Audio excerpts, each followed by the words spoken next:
salads, and we've got lots of those, will all be dug up and thrown into her. The one thing that they talk about as well is the pronunciation of her name, which people continue to get wrong. And she spent an absolute fortune in the 2016 campaign, including getting lots of college kids to pronounce her name. It's actually Kamala, as in sort of comma, so like punctuation. So Kamala, as opposed to Kamala or Cami or anything like that sort of stuff. And a lot of people got into trouble because they say it's racist, the wrong pronunciation. But that's what it is. It's like the punctuation. She's stopped Joe Biden and she's taken over. So it's Kamala. And apparently what happened, it means lotus, which her mother named her that after the goddess Lakshmi. There you go. So lots of stuff there.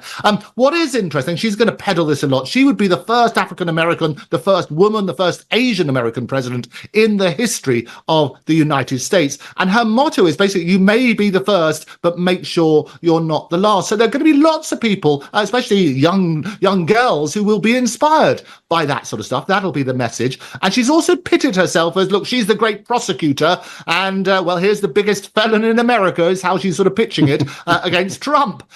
So that's her sort of narrative. And that's going to get played out a lot. And the rhetoric that she had opening her campaign was referencing that very much so. So I expect to see a lot more of that. But as always, we've got to do a deep dive into who the person actually is. And you looked at that particular record. And there's a lot of questions to be answered there. And there's a lot of people she's going to upset as a result of her previous policies.